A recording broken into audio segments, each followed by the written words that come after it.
والصلاة والسلام على سيدنا محمد وعلى آله وأصحابه الطيبين الطاهرين. يا حي يا قيوم يا حنان يا منان يا ديان يا سلطان يا ذا الجلال والإكرام. أما بعد فيا أصحاب الفضائل Hadaratil mukarramin, para alim, para ulama, para kiai, para kesepuhan, wabil khusus guru kita bersama dari Demak, Al-Alim, Al-Allama, Ad-Da'i ilallah, Syekh Hadi Ad-Demaki, Sahibil Bait, Ki Ageng Sopoyono Dipuro, mudah-mudahan Allah berkahi umurnya, Allah tambahkan segala karunia-Nya. Guru kita bersama Kiai Muharrar dari Demak, ini yang viral ini. Kiai Bendo dari Grobogan, Kiai Riyad Musaffa dari Sragen, para kiai-kiai yang lain yang hadir banyak sekali. Tidak dapat saya sebutkan satu persatu, insyaallah tidak mengurangi rasa hormat saya kepada beliau.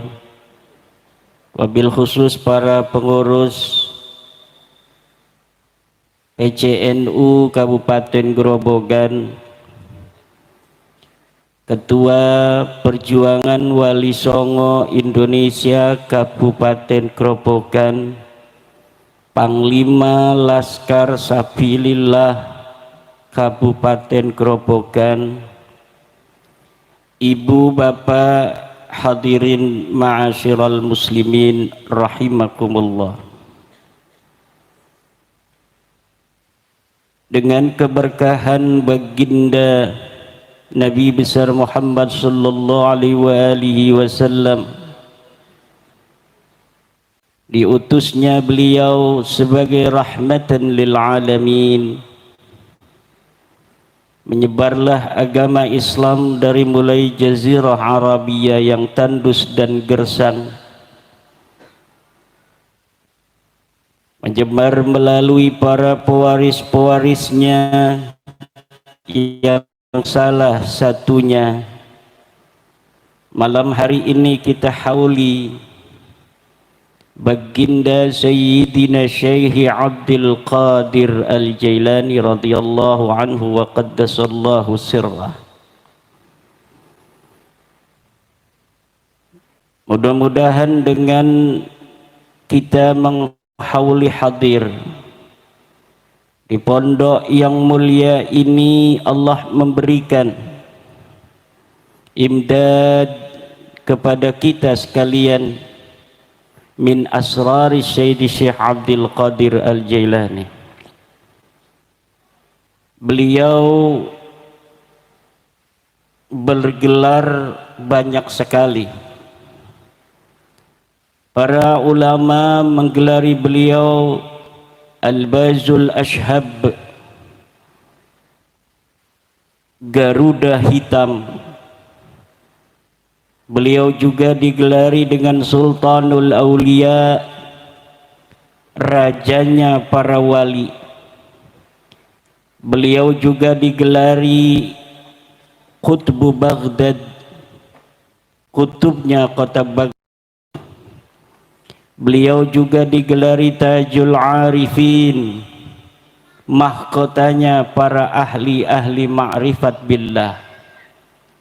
Beliau juga bergelar Muhyiddin, yang menghidupkan agama Allah. Beliau diberi gelar sebagai Al-Bazul Ashhab, Garuda hitam, karena beliau gagah perkasa. Beliau gelar Sultanul Aulia karena beliau adalah rajanya para wali. Maka dulu orang Jawa menyebut Garuda itu dengan raja wali. Al-Bazul Ashhab itu adalah gelar untuk baginda Sayyidi Syekh Abdul Qadir Al-Jailani yang artinya adalah raja wali. Sultanul Aulia adalah Syekh Abdul Qadir Al-Jailani dan raja wali adalah Syekh Abdul Qadir Al-Jailani.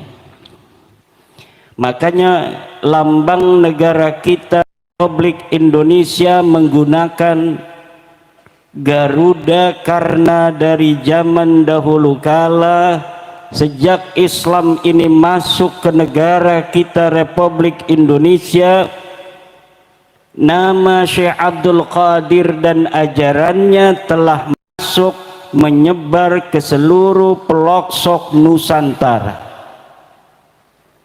Beliau bergelar dengan Tajul Arifin, mahkotanya para ahli ma'rifat billah.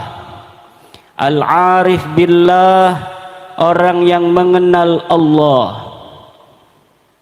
Apa arti daripada al-arif billah? Al-arif billah, kalau kita melihat Presiden Prabowo punya ajudan Mayor Teddy, itu Mayor Teddy Al-Arif di Prabowo.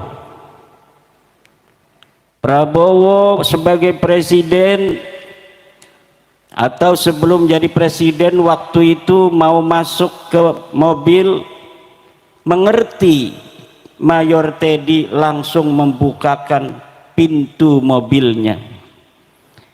Ketika Jenderal Prabowo sedang ada di luar ruangan, agak panas ini matahari, tanpa diperintah Mayor Teddy langsung menyiapkan payungnya. Segala apa saja yang dibutuhkan, yang diinginkan tanpa perintah dan isyarah sama sekali dari Jenderal Prabowo, Mayor Teddy mengerti. Itulah Al-Arif bi Prabowo. Kalau para kekasih-kekasih Allah, Al-Arif billah, orang yang paham mengerti Allah, artinya dia mengerti apa yang diinginkan oleh Allah untuk dirinya fi kulli halin wa makanin. Wa yatamayyazu makanun bi makan wa waktun bi waktin akhar. Berbeda antara satu keadaan dengan keadaan lain, satu tempat dengan tempat lain, satu waktu dengan waktu yang lain. Wa fi jami'i dzalika al-arif billah ya'rifu bi anna Allah yuridu syai'an wa huwa ya'rifu dzalika syai'a. Orang yang ma'rifat billah, dia tahu apa yang diinginkan Allah. Orang yang belum al-arif billah, kalau dia waktunya adzan Allahu Akbar, maka orang ahli fikih tahunya itu dia harus sholat pada saat itu. Mau ada tamu, mau apa, keadaan apapun, sesuai dengan fikih, sesuai dengan syariat, dia harus sholat. Walakinnal arifa billahi subhanahu wa ta'ala, tetapi orang yang sudah ma'rifat billah, dia bertanya di dalam hatinya, istafta qalbahu mada yuridullahu alaihi fi dhalikal waqti. Orang yang ma'rifat billah akan bertanya di hatinya, apa yang diinginkan Allah kepadanya ketika itu. Apakah langsung sholat karena sudah adzan, atau tetap dengan tamu yang sedang duduk bersama dia. Al-arif billah subhanahu wa ta'ala melakukan segala hal adalah dengan segala pengenalannya yang tiada tara kepada Allah. Berbeda dengan orang yang masih faqih, maka dia berjalan ala dhawahiri syariah. Tetapi antara dhawahiru syariah wa bawatinuha ini harus berjalan senada dan seirama, seiring dan sejalan. Man tafaqqaha wa lam yatasawwaf faqad tafassaqa wa man tasawwafa wa lam yatafaqqah faqad tazandaqa wa man jama'a bainahuma faqad tahaqqaqa. Siapa orang yang suka ngaji, Fathul Qarib, Fathul Mu'in, Fathul Wahhab, Tuhfatul Muhtaj, Mughnil Muhtaj, Nihayatul Muhtaj, Al-Majmu', Syarah Muhadzab, Al-Wajiz, Al-Wasit, Al-Basit, tetapi dia tidak bertasawuf, dia tidak ngaji Ihya, dia tidak ngaji Bidayatul Hidayah, dia tidak mendekatkan dirinya kepada Allah, faqad tafassaqa, maka santri begitu santri fasik. Sebaliknya, wa man tasawwafa wa lam yatafaqqah faqad tazandaqa. Orang yang bertasawuf, orang yang berthariqah, orang yang tasbih selalu ada di tangannya, tetapi ndak mau ngaji ama kiai, ndak mau pengajian ama santri, faqad tazandaq, maka dia akan menjadi orang yang zindik. Wa man jama'a bainahuma faqad tahaqqaqa, dan siapa orang yang mengumpulkan antara keduanya, fakihnya oke, suka ngaji model begini, kemudian dia bertasawuf, bahkan sampai talqin tariqat Naqsabandiyah Khalidiyah, sampai talqin tariqah Qadiriyah, sampai talqin tariqah Rifa'iyah, faqad tahaqqaqa, maka orang semacam inilah orang yang telah menaiki derajat-derajat tahqiq. Tajallallahu ala qalbihi, Allah nampak di hatinya, tajalliyan zahiran, dengan nampak yang begitu nyata. Ada tahapan-tahapan kita di dalam bagaimana kita berjalan menuju Allah. Ahli tasawuf menyebutkan ada 3 metode kita sampai kepada Allah, 3 T. Yang pertama adalah takhalli, yang kedua adalah tahalli, dan yang ketiga adalah tajalli. Takhalli adalah melepaskan kita akan segala sifat-sifat yang jelek dari diri kita. Seluruh apa yang dilarang oleh Allah kita tinggalkan. Mabok, ora gelem, judi online, opo maning, ngerangda, ngegawa-gawa rabi wong, ditinggalkan, apalagi sampai masuk ke rumah orang, suaminya lagi berlayar, kayak yang kemarin di Magelang. Setelah dia melepaskan diri dari segala sifat-sifat tercela, kedua adalah tahalli. Dia harus menghiasi dirinya dengan segala sifat-sifat terpuji, menghilangkan takabur, kemudian meletakkan tawadhu. menghilangkan suudzon, kemudian meletakkan husnudzon di dalam dada. Husnudzon lil muslimin, berhusnudzon terhadap semua orang Islam, karena kita tidak tahu apa dia orang baik atau orang tidak baik. Dalam keadaan kita la ya'lamu annahu fi haqqin aw fi ghairi haqqin istawaya bainahuma, maka kita husnudzan huwa ala haqqin, walakin fi syai'in zahirin annahu batil la yajuzu husnudzan. Pada sesuatu yang jelas itu adalah batil, tidak boleh kita berhusnudzan. Udah tahu yang namanya ular tanah, kalau kita kena sampai ke patuk, biasanya sampai ada yang meninggal. Ini ada ular tanah mau matuk, mudah-mudahan aja nggak apa-apa katanya. Ini husnudzan begini, kata Imam Al-Qurtubi, la yajuz, tidak boleh, bahkan hukumnya haram.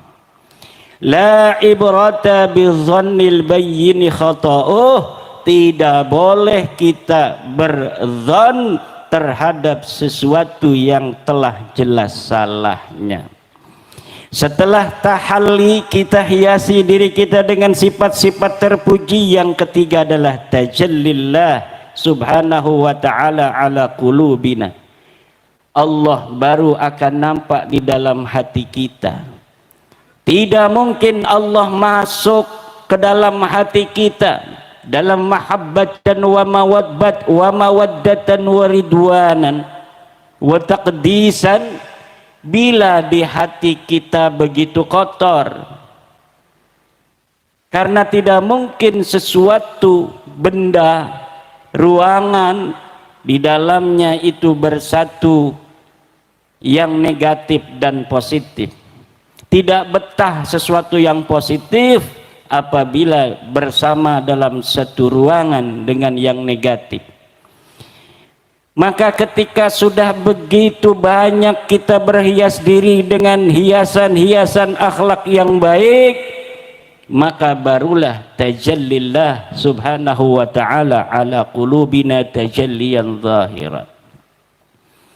Inilah yang diajarkan oleh Syekh Abdul Qadir Al-Jailani radhiyallahu anhu, yang malam hari ini kita khauli. Beliau wafat 561 Hijriah. Beliau satu masa dengan Sohib Mirbat Ba'alawi, kalau benar ada orangnya. Sohib Mirbat itu katanya wafatnya 556 Hijriah katanya. Syekh Abdul Qadir wafatnya 561, bedanya cuma 5 tahun.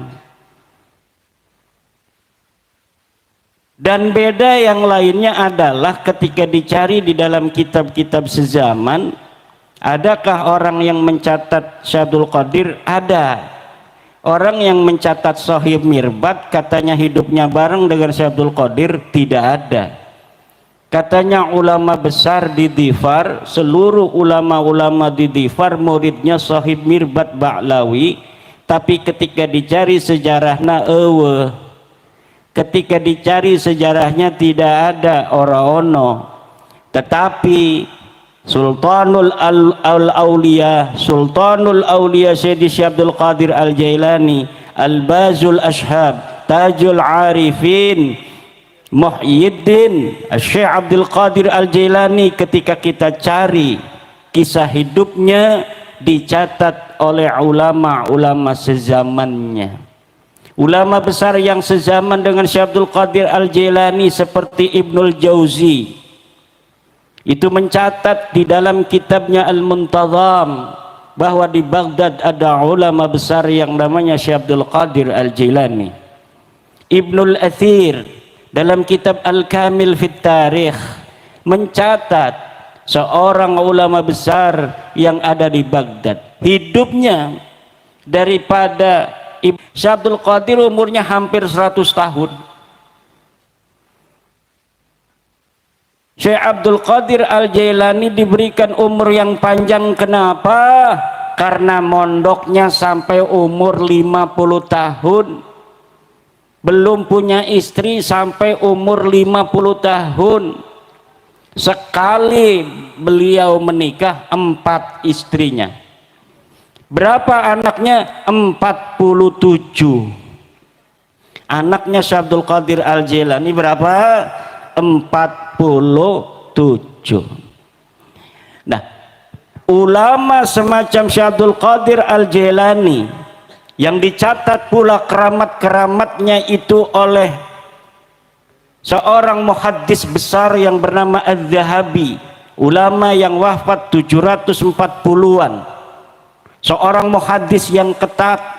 Sunan Tirmidzi itu yang di dalam hadis-hadisnya mengatakan hadisun hasanun, itu banyak dikritik oleh Az-Zahabi.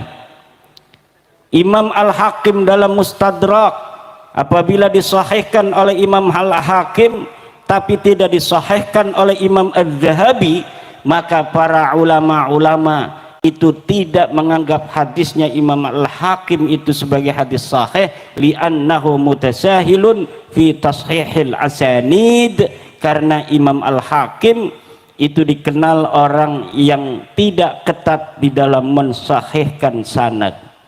Maka ketika Imam Az-Zahabi ini muafiqun lima qad sahhahul Hakim, fahadal hadisu hadisun sahih. Walakin idza lam yusahhih Az-Zahabiyyu ala ma qad sahhahul Hakim, maka hadis Imam Hakim yang dikatakan sahih oleh Imam Hakim itu tidak dianggap sahih oleh para ulama muhaddisin hari ini. Nah, orang yang seketat Imam Az-Zahabi, apakah beliau mencatat seorang ulama besar yang namanya Sultanul Auliya Syekh Abdul Qadir Al-Jailani yang telah wafat beberapa puluh tahun sebelum lahirnya daripada Imam Az-Zahabi? Ya, Imam Az-Zahabi lihat di dalam kitabnya Tarikhul Islam, mencatat keramat-keramat Syekh Abdul Qadir Al-Jailani banyak sekali berdasarkan riwayat dari murid-murid Syekh. Khurafat adalah cerita-cerita palsu yang dinisbatkan kepada seseorang tentang keramat-keramat yang tidak pernah terjadi. Dan omongan saya ini bisa dipertanggungjawabkan secara ilmiah.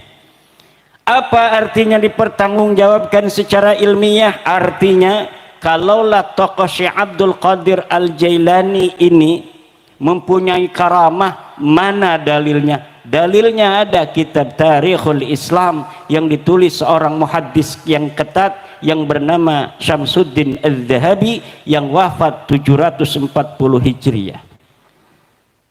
Kalau misalnya ada orang yang mengatakan faqih muqaddam itu mempunyai keramat mi'raj sampai 70 kali sehari, mana dalilnya? Dalilnya mentok dengan apa yang diriwayatkan beberapa ratus tahun kemudian dari kitab anak cucunya saja, tidak diverifikasi dan dikonfirmasi oleh kitab ulama-ulama mu'tabar selain dari keluarganya.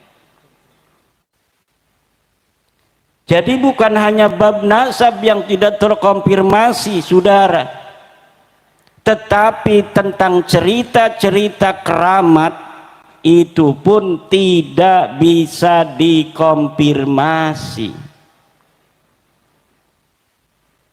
Kalau misalnya hari ini kita tahu makamnya Sunan Gunung Jati di Cirebon, itu tercatat, bahkan setiap generasi mencatat dengan peta. Di sini makam Sunan Gunung Jati, di sebelahnya makam istrinya, di sebelah tingkat bawahnya itu makam para pangeran yang lain dan sebagainya, itu ada catatannya. Tapi ada makam-makam yang sekarang itu diatribusikan sebagai makam karamah, tetapi makam karamah itu mentok sejarahnya sejak orang yang membangun makam itu saja tidak ada sejarah sesuai dengan tahun di mana dikatakan orang itu wafat. Misalnya makam Ubaidillah dari Ba'alawi. Makam Ubaidillah dari Ba'alawi yang sekarang banyak dijarahi orang itu di Tarim, apakah betul makam itu makam Ubaidillah yang wafat 383 Hijriah? Adakah ulama-ulama yang menyatakan dalam kitabnya bahwa di tempat itu dulu ada seorang yang bernama Ubaid yang wafat 383 dan dikuburkan di sana? Tidak ada. Sampai anak cucunya 550 tahun kemudian mencatat bahwa leluhurnya bernama Ubaid dimakamkan di tempat itu. Maka ibu-ibu insya Allah tidak salah ikut haul Sayyidi Syekh Abdul Qadir Al-Jailani. Kenapa? Makamnya yang ada di Baghdad sekarang dicatat sejak Syekh Abdul Qadir Al-Jailani wafat pada hari itu. Berapa ribu orang yang mensolati Syekh Abdul Qadir Al-Jailani dicatat, disolati di dalam rumah, disolati di luar rumah, dicatat oleh para ulama yang hidup pada saat itu. Maka betul-betul sosok Sayyidina Syekh Abdul Qadir Al-Jailani, amiddana bi asrarihi amin, ini adalah sosok historis, ulama besar, kitabnya banyak bu.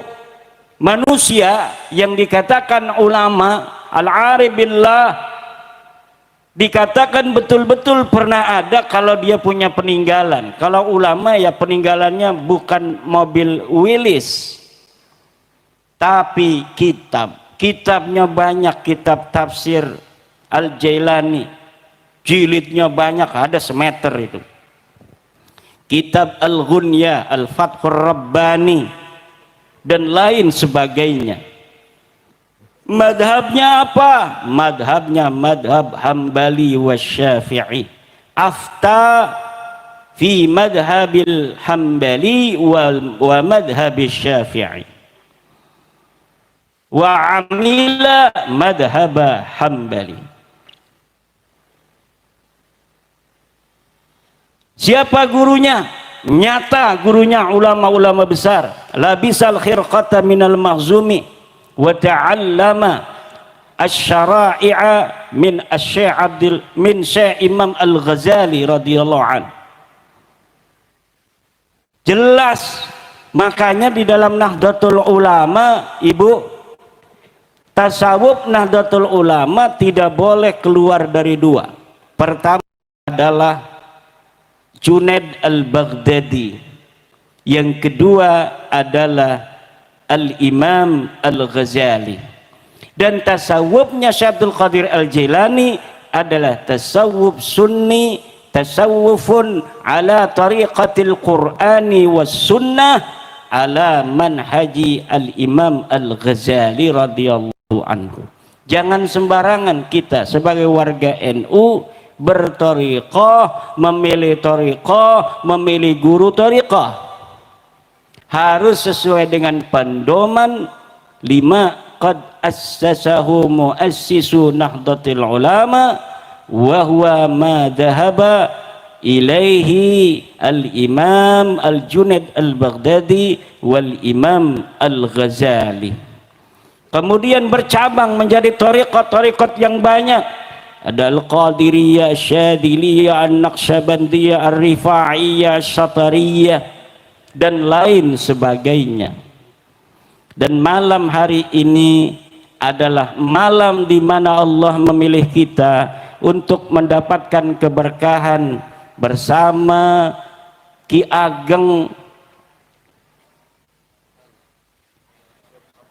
Sopoyono. Susah namanya Ki Ageng Sopoyono ini.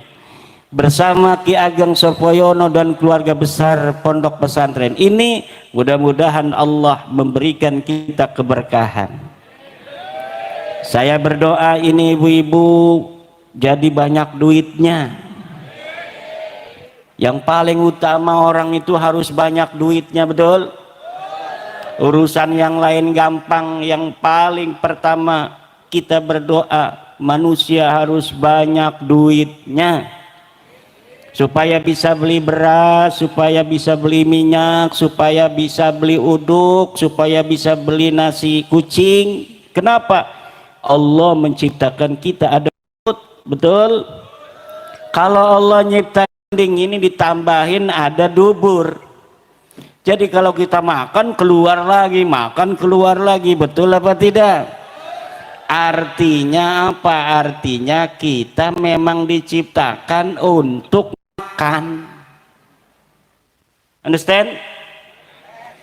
Kita diciptakan untuk makan karena dikasih mulut. Kalau nggak makan syariatnya mati, maka berarti kita harus punya duit untuk beli beras. Wih kiai, dalam Al-Quran dikatakan bahwa wa ma khalaqtul jinna wal insa illa liya'budun, dan tidak aku ciptakan jin dan manusia kecuali untuk menyembah kepadaku. Betul?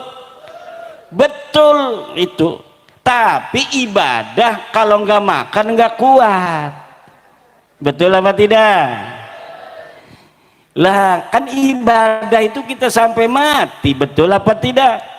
Kalau ibadah sampai mati, sebelum mati kita harus maka kita doa supaya kita banyak berasnya, banyak emasnya, banyak duitnya, tambah segala kekayaan yang sudah ada. Amin.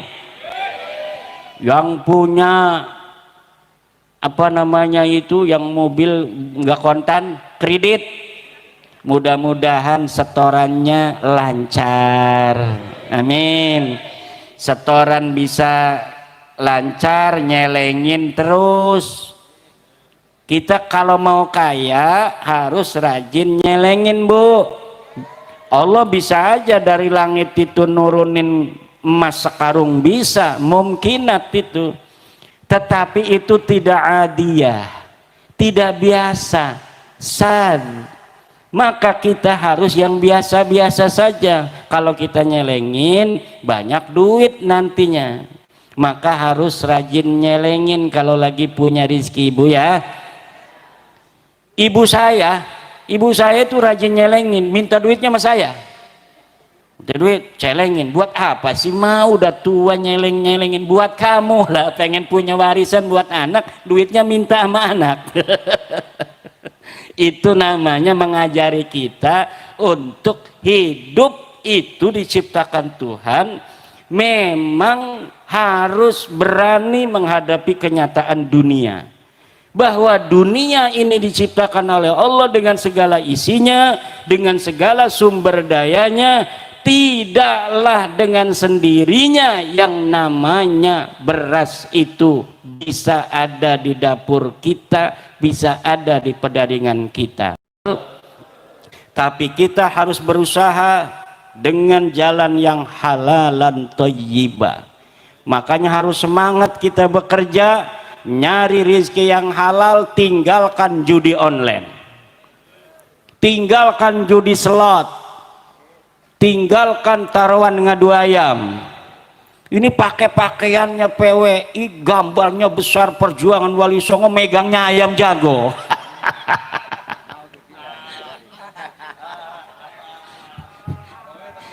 Mending kalau nggak di video ditaruh di YouTube lagi.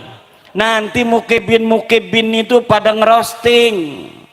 Tolong ini para pendekar-pendekar PWI LS, kalau lagi megang ayam tolong jangan pakai baju PWI LS dulu.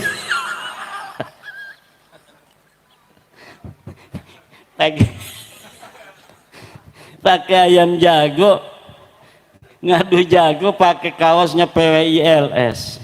Kata mukibin, ini mukimat ini katanya. Bu,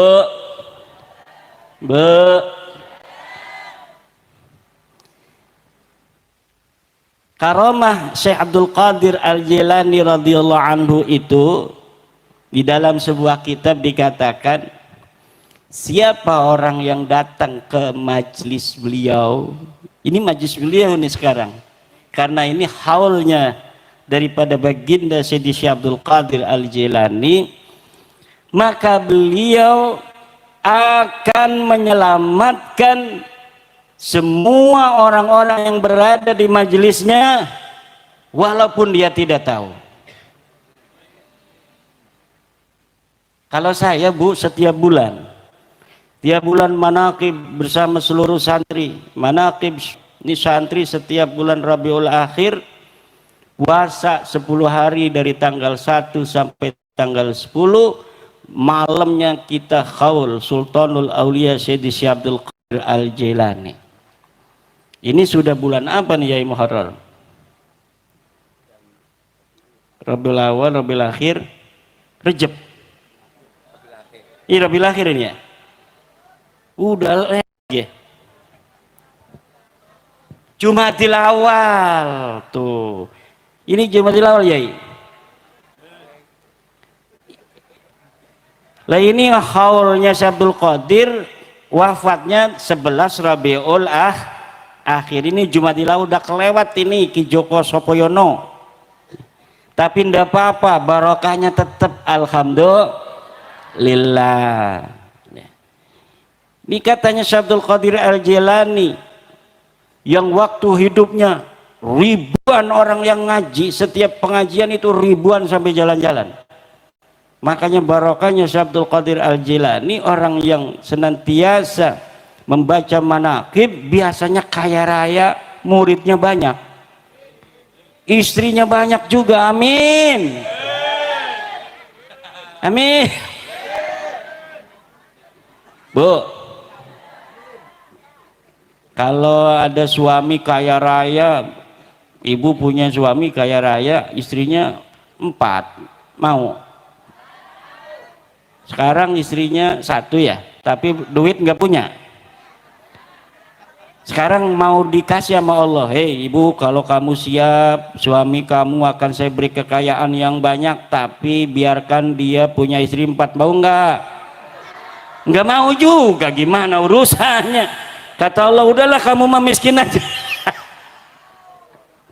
Kiai, gimana Kiai ini?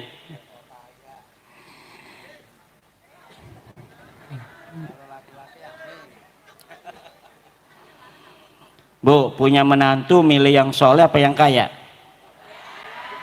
Yang kaya. Yang kaya soleh. Alhamdulillah. Kalau udah punya istri itu, calon mantunya nggak apa-apa, lu diem aja.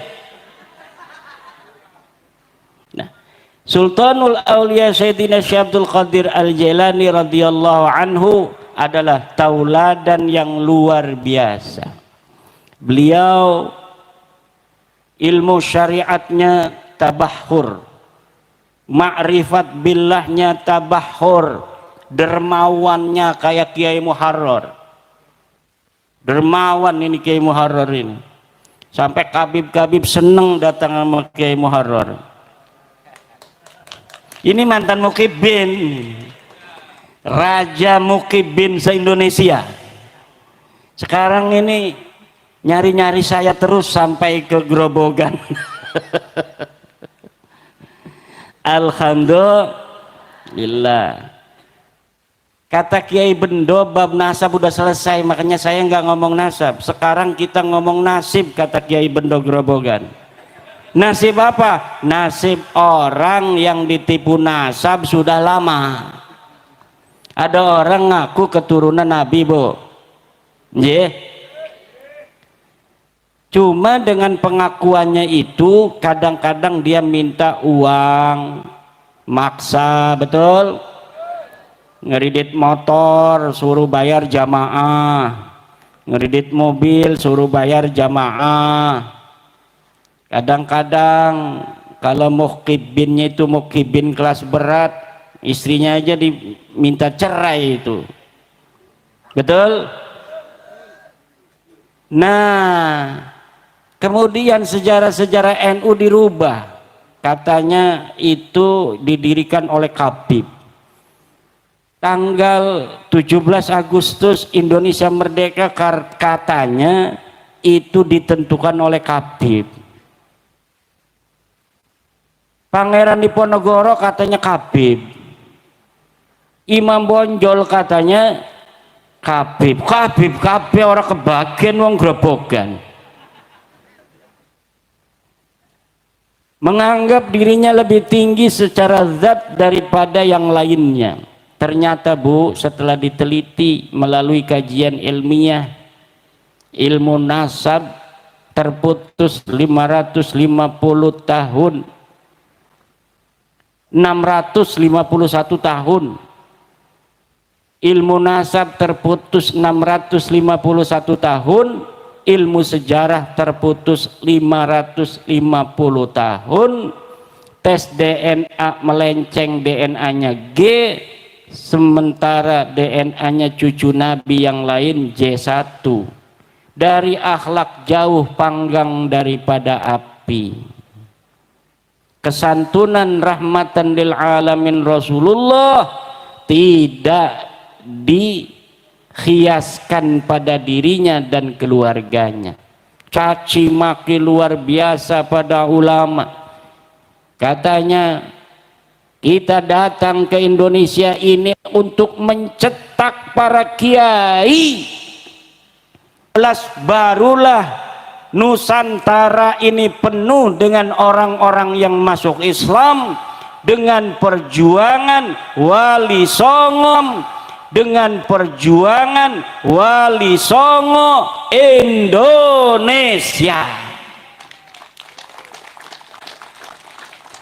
Itu prosesnya lama Bu, Islam masuk ke Indonesia ini. Tidak ujug-ujug abrakadabra. Perjuangan yang sangat melelahkan para dai-dai kita dari Makkah, dai dari Uzbekistan, dai dari Baghdad, dai dari Maroko. Sampai abad ke-16 Hijriah barulah Pulau Jawa mayoritas beragama Islam dengan disebarkan oleh Wali Songo. Maka Wali Songo walaupun bukan penyebar pertama di Indonesia, tetapi taktik-taktik yang dilakukan Wali Songo untuk menarik hati para kaum pribumi agar mau masuk Islam dengan rahmah, perjalanan dakwah yang disertai dengan kesantunan, yang menghargai budaya-budaya lokal. Dia datang ke Solo menghargai budaya Solo, dia datang ke Tuban menghargai budaya Tuban, dia datang ke Banten menghargai budaya Banten, mengawini anak Banten sampai punya anak Sunan Gunung Jati di Banten, kemudian dianggap sebagai orang Banten asli, baru orang Banten mau memeluk agama Islam. Itu tahun 1500 Masehi, baru orang Banten itu masuk Islam secara mayoritas. Sebelumnya sudah ada pedagang-pedagang dari mana itu daerah yang jauh itu di Afrika, di Maroko, yang dari Uzbekistan, dari Jordan, dari Mekah, dari Gujarat dan lain sebagainya. Tapi tidak semasif ketika disebarkan Islam dengan metode dakwah yang terstruktur, metode dakwah Wali Songo yang menghargai kearifan lokal. Baru para raja dan para masyarakat Indonesia mau masuk agama Islam. Jadi makanya PWI terbentuk itu ingin mengambil kembali ruh perjuangan daripada Wali Songo untuk dijadikan sebagai prototipe Islam yang sesuai dengan Nusantara. Islam yang dulu disebarkan penuh cinta kasih sayang, menghargai perbedaan, yang belum mau masuk agama Islam waktu itu dihormati, dimuliakan, sehingga kemudian muncul kesadaran untuk masuk sendiri. Tidak ada Islam disebarkan dengan pedang di Nusantara itu. Semuanya disebarkan dengan cinta dan kasih sayang. Disebarkan kemudian di seluruh Nusantara, dan hari ini hampir 90% orang yang ada di Indonesia dari 270 juta semuanya beragama Islam. Ini perjuangan Wali Songo. Ada orang yang mau kemudian merubah Islam di Indonesia untuk dicerabut dari akar budayanya sama sekali dengan budaya Nusantara leluhur kita yang luar biasa, mewariskan peradaban adiluhung. Leluhur orang Grobogan ini orang-orang yang besar, peradaban tinggi. Lihat saja hari ini Padepokan Ki Sopoyono, ini begitu indah. Ini adalah warisan dari nenek moyang kita. Coba lihat Borobudur, Bu, di Klaten banyak itu candi-candi, di Magelang, kemudian Prambanan, Roro Jonggrang. Ini adalah menunjukkan bahwa leluhur kita di masa lalu bukanlah leluhur kelas pitik, tetapi leluhur kelas ayam Bangkok.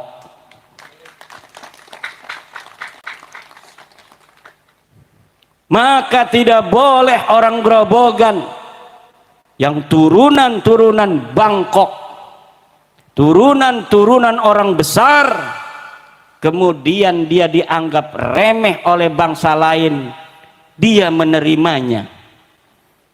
Dikatakan ulamanya, kiainya, mau sepinter apapun dia, maka tetap kalau dengan habaib dia akan rendah bila berhadapan dengan habaib.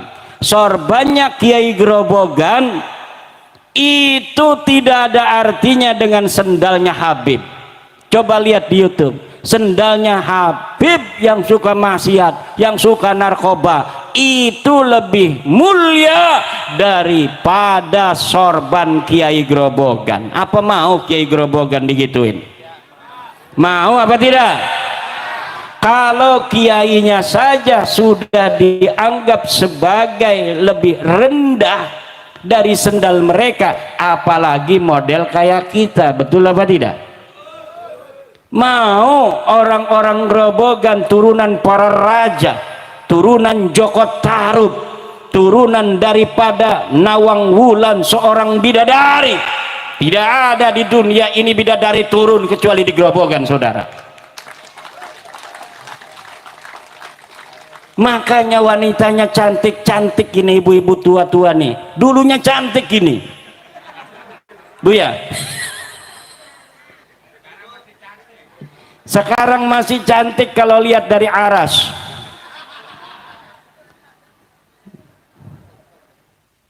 Masa iya turunan Joko Tarub, turunan Nawang Wulan, orang-orang besar itu syarif, itu turunan Nabi itu Joko Tarub. Tapi kenapa kemudian hanya dengan cerita palsu, dongeng-dongeng khurafat, mau kiai-kiai yang pintar patul mu'in, cium tangan dan jadi budak orang yang baca Qur'annya saja nggak becus. Kata Imam Syafi'i radhiyallahu anhu, man istughdiba wa lam yaghdab fahuwa himar. Man istughdiba falam yaghdab fahuwa himar. Man istughdiba falam yaghdab fahuwa himar. Siapa orang yang seharusnya dia marah tapi dia tidak mau marah, wahuwa himar, maka dia adalah seekor keledai. Orang Grobogan keledai apa orang? Keledai apa manusia? Walaqad karramna bani Adam, kata Allah, sungguh aku telah muliakan seluruh anak Adam. Anak Adam ini sama, saudara-saudara, kita semua bersepupu, turunan Nabi semua, kita dari Nabi Adam. Ibu kita Hawa sama nenek kita Hawa semua. Tidak ada orang gerobogan dengan orang Seragen beda neneknya, enggak ada.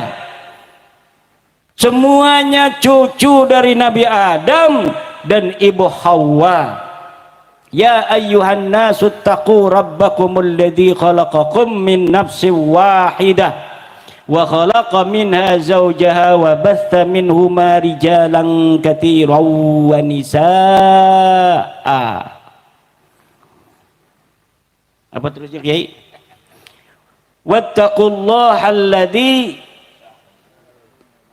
tasaaluna bihi wal arham. Ya ayyuhan nas, hei orang-orang gerobogan, ittaqu rabbakum, takwalah kalian semua kepada Tuhan kalian.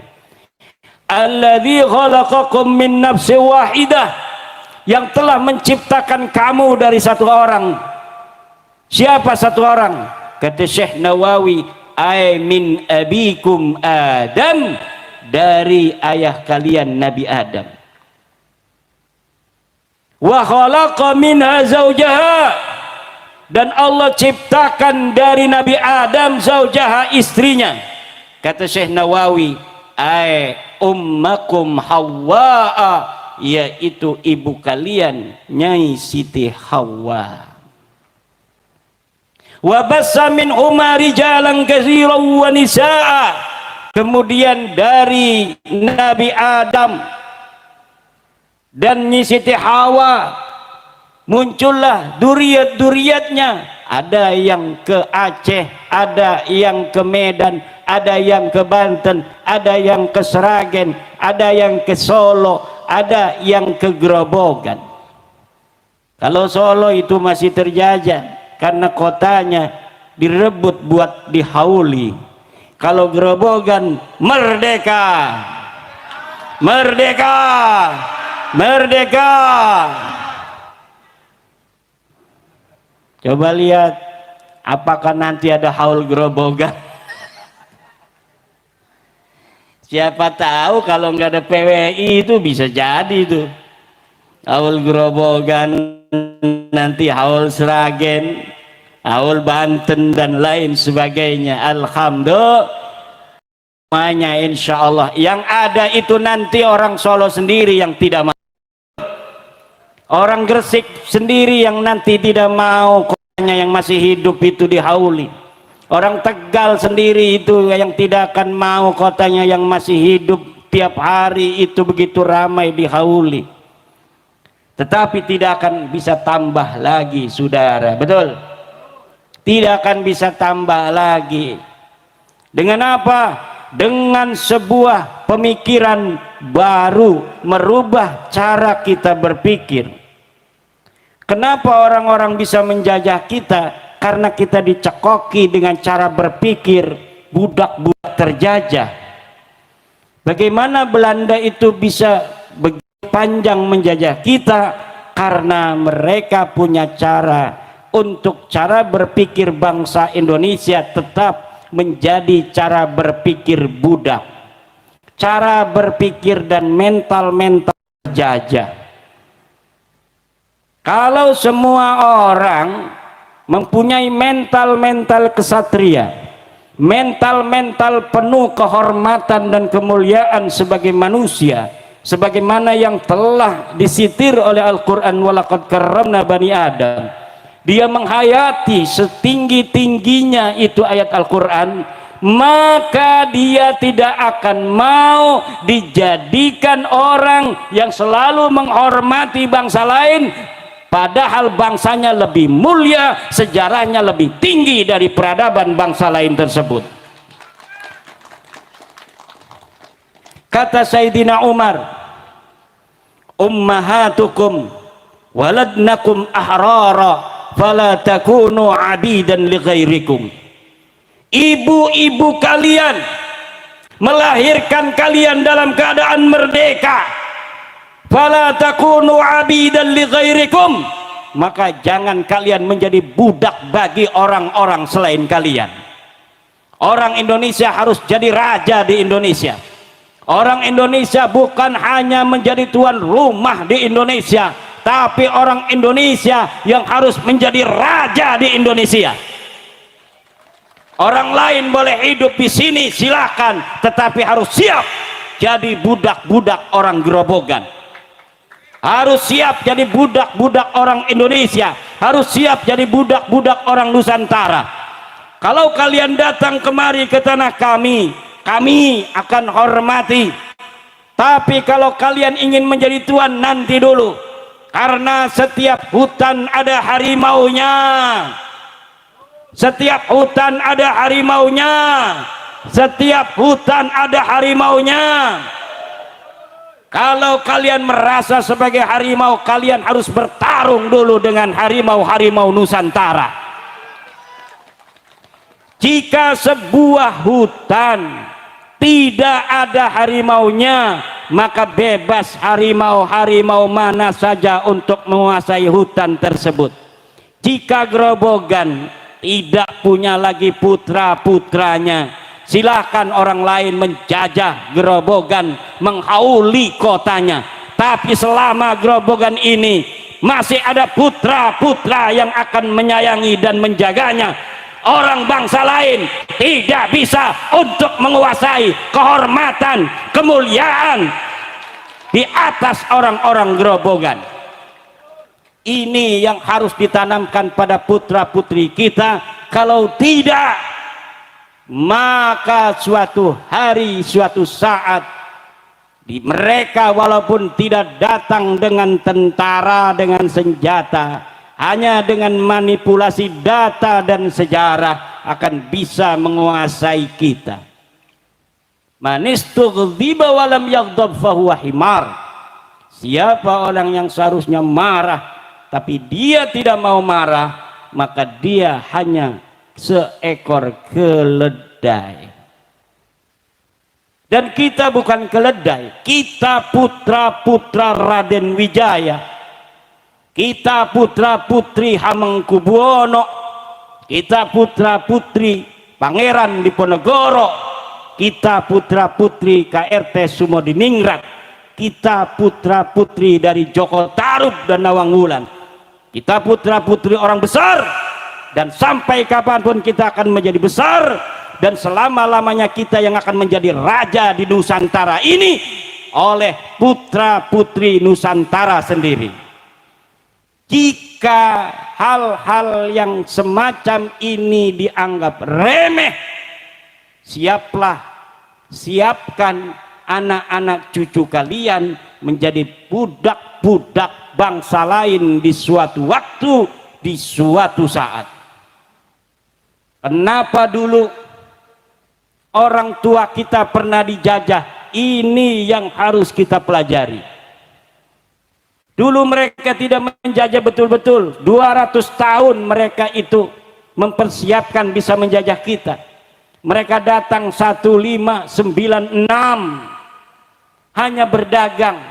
Kemudian mereka mempelajari, mengadu domba sampai 1800 baru mereka menjajah kita. Setelah 200 tahun ada di Indonesia. Ada sejarah yang mengatakan kita dijajah 350 tahun. Kita teliti, tidak terbukti. Sebelum tahun 1800 kita hanya diadu domba.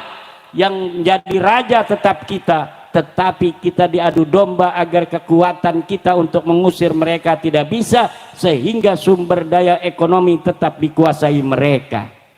Setelah tahun 1800 baru ketika kerajaan kesultanan itu diadu domba antar saudara dengan saudara, baru lemah, sangat lemah bangsa kita. Karena sebagian ada yang tetap dimuliakan oleh penjajah, sebagian lagi diinjak. Kemudian yang dimuliakan ini, hari ini mereka semua menyesal dengan apa yang telah mereka lakukan di masa lalu. Kenapa? Karena mereka merasa pada saat itu mendapatkan apa yang mereka inginkan dari jabatan dan harta, kemudian menjadikan saudara-saudara mereka bisa terjajah dari mulai tahun 1800 sampai 1945. 145 tahun kita dijajah, betul-betul dijajah. Apa itu artinya betul-betul dijajah? Yang jadi raja orang luar, yang jadi bupati orang luar, ekonomi dikuasai luar, politik dikuasai luar, itu namanya dijajah. Sebelum tahun 1800 yang jadi raja tetap kita. Cuma ekonomi dimonopoli oleh orang-orang asing. Ini tidak boleh lagi terjadi. Dan hari ini segala upaya-upaya itu kita harus lawan. Biarkan apa lawan? Biarkan apa lawan? Biarkan apa lawan? Siap. PWI harus berdiri di depan, beriringan dengan banser puluhan yang hari ini hadir, malam ini hadir. PWI puluhan, bahkan ratusan. Kalau PWI saya lihat di pinggir-pinggir jalan banyak sekali. Bukan hanya kalian itu menjadi tentara-tentara kiai, kalau ada kiai ceramah diiring-iring, tapi harus siap untuk berperang melawan siapa saja yang akan merebut sejarah bangsa dan ingin menjajah orang-orang tua dan adik-adik kalian.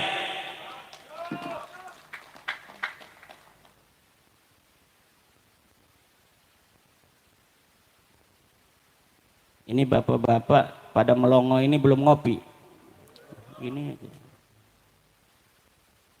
belum ngopi. Kalau saya banyak, cuma nggak sempet ini. Banyak sekali. Ada anggur, ada jeruk, ada cap kaki 3, ada aqua. Ini degan, wis luar biasa. Tadi nggak dikasih apa-apa sama Ki Joko Yono. Ki Sopoyono. Mudah-mudahan kita doakan Ki Sopoyono banyak rizkinya. Luar biasa ini, luar biasa, Masya Allah. Barokah Sayyidi Syekh Abdul Qadir Al-Jilani radhiyallahu anhu. Ini sudah jam 12:05. Ibu-ibu yang saya cintai, bapak-bapak yang saya muliakan, mudah-mudahan kita nanti akan mendapat keberkahan dari Sayyidi Syekh Abdul Qadir Al-Jilani. Berkahnya dari Allah, tapi dengan wasilah Sayyidi Syekh Abdul Qadir Al-Jilani. Mohon maaf atas segala kekurangan. Inilah yang bisa saya sampaikan. Mudah-mudahan ibu-ibu hajatnya dikabulkan oleh Allah Subhanahu wa taala. Bapak-bapak mudah-mudahan dipanjangkan umurnya, ibu-ibu diberi kesehatan, panjang umurnya, anak cucunya semuanya jadi orang-orang yang saleh salihah, pemimpin-pemimpin bangsa dan pemimpin-pemimpin negara. Ada yang jadi presiden, insya Allah yang hadir di sini nanti anak cucunya ada yang jadi presiden Indonesia, ada yang jadi menteri, ada yang jadi kiai, ada yang jadi PWI, ada yang jadi banser.